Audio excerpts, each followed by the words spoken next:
Good morning, everybody. How are you doing? Oh, come on, that's like tumbleweed. Come on, let's have some energy. How are you doing? You all right? Hey, a bit of noise, that's nice. Cool, I'm Noel, this is Evelyn. Welcome to BFI South Bank, and welcome to the 12th BFI Future Film Festival. Yay! So we just wanted to let you know about a few things that are going on for the last day of the festival today. Hands up who's been here yesterday, the days before. Welcome back, welcome back. For those of you who are here for the first time today, welcome, welcome. We got tons of stuff going on for you today, which will hopefully inspire you as filmmakers and kind of encourage you to look at different aspects of the film and TV industry, and hopefully we'll see some of you guys forging careers very soon. Yes, don't forget to talk to our lovely volunteers down at the ticket desk on floating around the building in their vibrant t-shirts. If you have any questions at all, do ask one of them. They're lovely, so please be nice to them. They're all right, aren't they? They're fine. They're pretty good. They're great. They are great. And also, don't forget that if you do want to swap any tickets around, there are some spare tickets for stuff later on today down at that ticket desk. So if you think, actually, I want to go to this thing at 1:30, see if they have any tickets down there, but be quick because they will go. Just to say on that, obviously, two things have changed today. The hotspot with Ashley Walters is now at 11 a.m. in NFT 1 down by the riverfront. So if you want to go to that, get down there. And the Marketplace Opportunities Fair today has unfortunately been cancelled. So if you're wanting to go to that, there are some tickets put aside for you for the other events at 3 o'clock down at the ticket desk. So pop down there and get yourself one of them. Indeed. And there's loads of cool other things going on around the building today.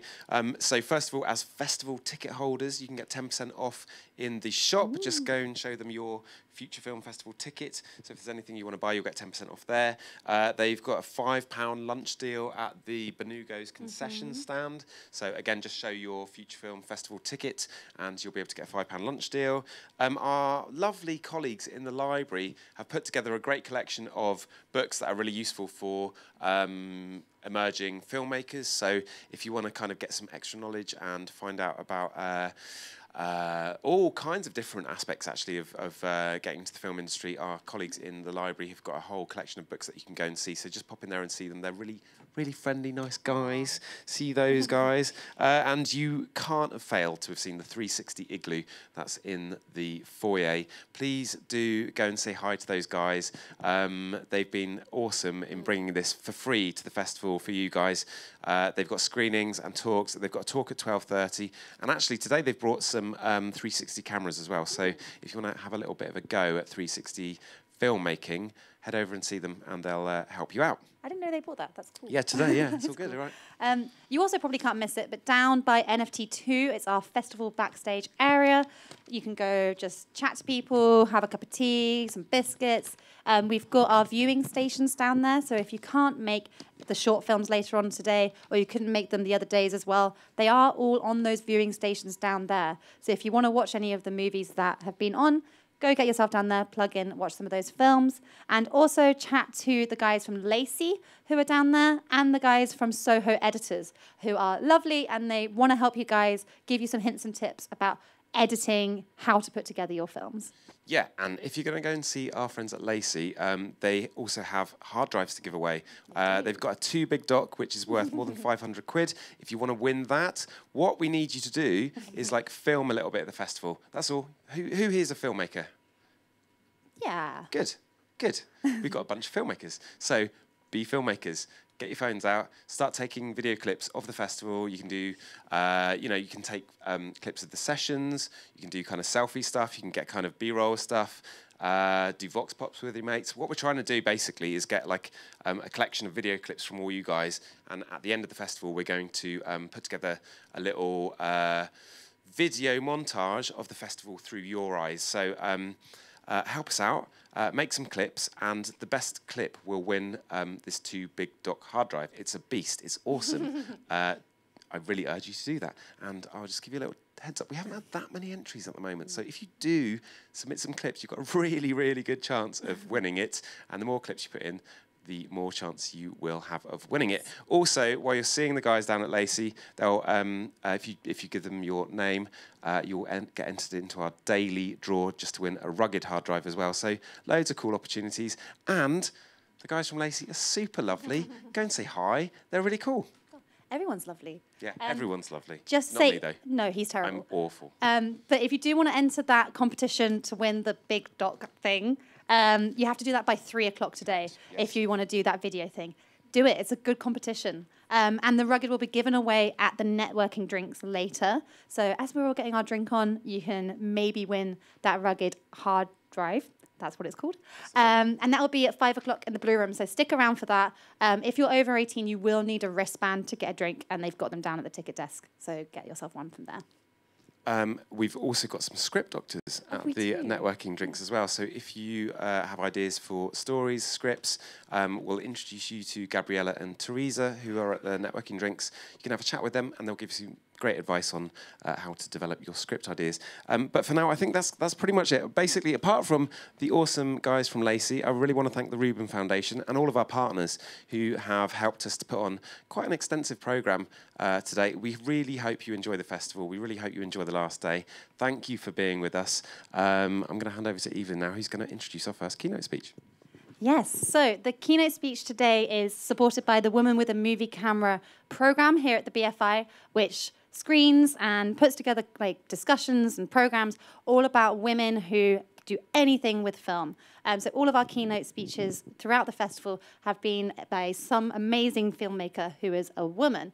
And today is no exception. So today we have the fantastic Sharon Walia, who is a filmmaker, refugee worker, and journalist. She recently wrote, directed, and edited her first feature documentary, The Movement, which follows the everyday heroes saving refugees on land, sea, and from air. The film received a theatrical release via National Amusements and is currently touring independence. Sharon is super passionate about covering social justice topics and showing emerging filmmakers how to fund and distribute their projects independently. She received a Royal Television Society nomination in the diversity category for her refugee reports over a 1-year period. So she's pretty incredible. So please give a big round of applause for today's keynote speech, Sharon Walia. Woo! Hi everyone, it's really, really good to be here. I was just saying to the staff in the green room that I'm from Nottingham, and every time I come to London, I always make a trip to the BFI. So it's really good to be here in this capacity. Now, we haven't got long, so I'm going to talk to you briefly about my journey to filmmaking and how I produced my own documentary, which recently got a theatrical release. I'm going to be delving into this later in more detail in the 1:30 masterclass that I'll be doing. But I thought I'd share with you a short version, and really what I'd like you to get out of this is two things. The importance of making and nurturing contacts. It is so crucial, but also the importance of always remaining inspired. The first thing I'll say that you being here today is a step in the right direction. Many people say you're often the company you keep. So being here, being surrounded by creatives, feeling that buzz, networking, sharing ideas, you're on the right path. I find that it's always important to seek inspiration and remain inspired. If you like to write scripts, read more screenplays. If you like to act, go to more drama classes, improv classes. If you like to film, go out and practice with your camera.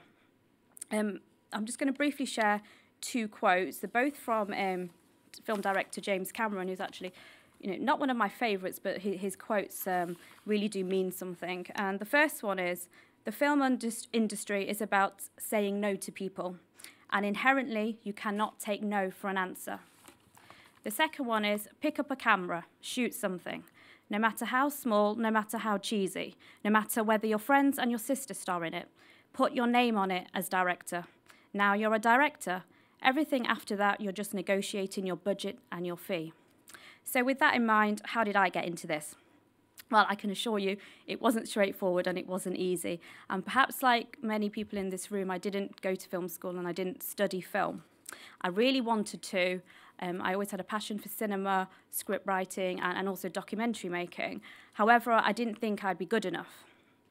So I went and did a degree in politics and international relations. So I thought I'd have some sort of fallback career, but secretly I was still trying to get into film. I graduated, I enjoyed my degree, and I became a refugee caseworker for around 6 years. However, in that time, I never let my passion for film and filmmaking disappear. So I wrote scripts in my free time. I joined film clubs locally, and hence I always remained inspired. Now, it's really easy to get caught up with other things in life. I'm sure we all know that. But it's always crucial to keep your passion alive. So during my time as a refugee caseworker, very briefly, I noticed that there wasn't much out there that was being done on new arrivals and refugees. It's quite in now, but back then it wasn't. So I started writing fiction and non-fiction pieces, some for newspapers, filming little bits here and there. And I was inspired by the very people I was meeting on a day-to-day basis. Now, don't forget, ideas and inspirations, they surround us every day, wherever we are. It's up to us to engage with them and nurture them. I decided I'd go back to university to study an MA in broadcast journalism. This was at the start of the war in Syria and the ISIS invasion. So I decided I'd make refugee and immigration reporting my niche. I think it's always good to have something that you can concentrate on and really show your passion for. At this point, I was also writing scripts. I'm going to briefly mention my script writing at the end.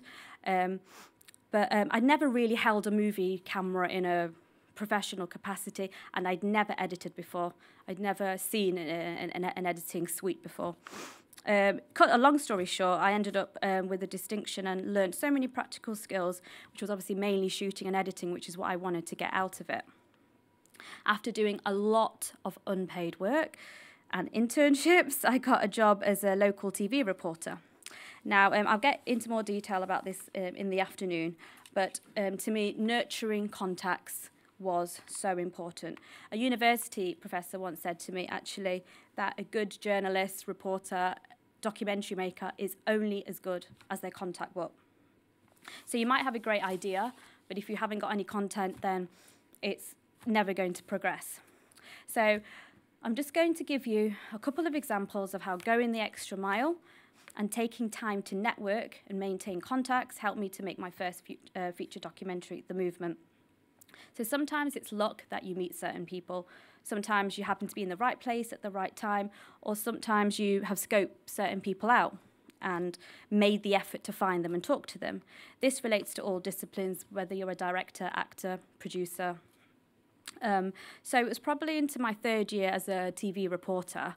I realised already it wasn't for me long term. I was doing 2 to 3 minute daily reports every day, and I couldn't get into the core of the subject like I wanted to. So I was covering kind of big social justice topics like poverty, homelessness, people struggling on the welfare system, Islamophobia, and 2 to 3 minute reports wasn't cutting it. And obviously in the newsroom, your editor will often say, oh, you need to get an official on board as well. So I decided that I wanted to do something bigger. I heard what was happening at sea on the Mediterranean. Not everyone may know this, but I'm sure a few people have seen some reports that there were record numbers of refugees and migrants dying on the Mediterranean, crossing from Libya to Italy. And this was a few years ago when it was really kind of just starting, and there was voluntary rescue boats set up, old fishing trawlers, etc., just run by volunteers, so people like me and you, going out and saving refugees. And I was like, wow, this hasn't been touched on yet. I had that in the back of my mind. I then heard about a local fireman who lives near me in Nottingham. He actually uses all of his annual leave. He's a main character in my documentary, which I'm going to show the opening of later in the masterclass. He gives up all his annual leave to go out and save refugees at sea. He's a single dad with 2 kids, and that's what he does in his spare time. I tried to scope him out, pitched an idea to him, and said, could I film a short news piece with you? He was a great speaker, very passionate, very genuine, unlike other interviewees like councillors and MPs, where I really couldn't always get a straight answer. So I kept in contact with Brendan, and I said, when are you next going out on the rescue ship? I'd like to come and film with you. Within the same time, and this is where being in the right place at the right time can sometimes be such a big help, the film buyer and programmer from National Amusements, who run Showcase Cinemas, came into our TV studio. I found out that the headquarters of National Amusements is actually in Nottingham, even though they're an American company. As an emerging filmmaker and scriptwriter, I wanted to introduce myself to him.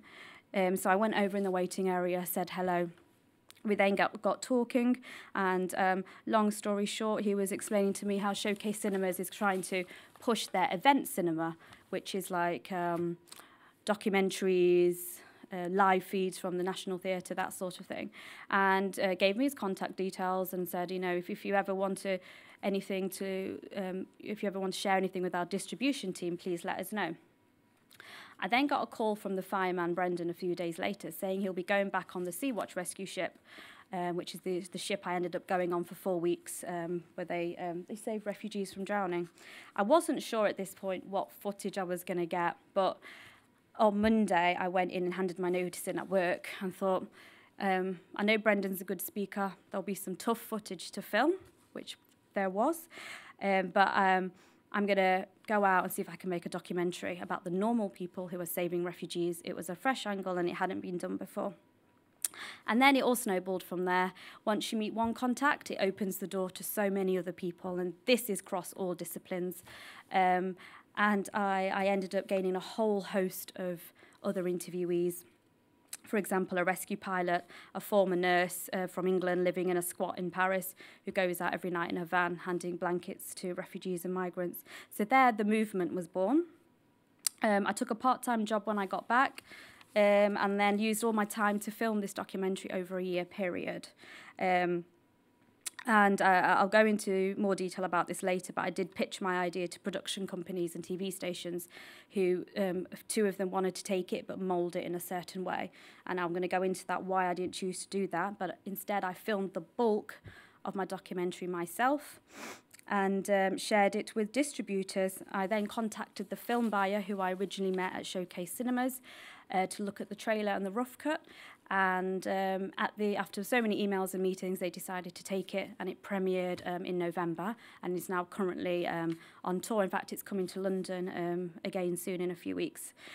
So I'm going to end with, don't be afraid to stick to your instincts. You'll know what is best for your career and your journey, but always show your interest.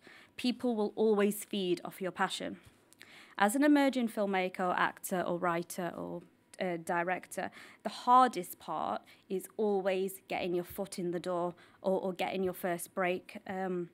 But you will get a lot of no's on the way. I've had, my inbox is full of people who didn't read my email, didn't reply, or, you know, said, great idea, but it's not for us. But it only takes one yes to make things happen. Once you're in and you've got your foot in the door, opportunities will come your way. And it also opens up many routes for funding as well. So, for example, since my film has been released, I've been invited to speak on some current affairs shows, platforms like this as well, showing my film in Rome, where part of it was filmed, where a university contacted me. So if you set the bar high, you will get somewhere. A lot higher than you think, and it will actually be a lot further than many people who just give up after a few rejection letters. So keep persevering, making contacts, networking, and never give up on your passion. A very quick note to say, I'm sure many people in this room can relate to this, but in the industry we've got transferable skills as well. So you'll find what your strength is, but it's great if you can show diversity. So on the side, I also write scripts, and I wrote a feature script called Syrian Mime, which is kind of based on someone I met doing the refugee casework, who's a former rebel fighter, a woman. And I managed to secure an agent here in London, McFarlane Chard Associates. They also represent actors like Saoirse Ronan as well. So I'm happy if anyone wants to talk to me later or at the networking drinks to kind of share a bit of tips for that as well, and how I made a list of agents to contact who, you know, you can send them unsolicited material. So enjoy today and get the best out of it. You're all going to have an amazing time. Thank you so much. Was for Sharon. Thank you so much for sharing a bit of your story with us today. And yeah, really looking forward to your talk at 1:30, How to Tell the Truth. If you haven't got tickets to that and you want to go, make sure you go and see our guys on the festival ticket desk. For now, head off to your sessions. If you're here for the 11 o'clock session, if you could just step outside for a moment while we get set up, and we'll see you in a bit. Have a great day, everyone. Bye.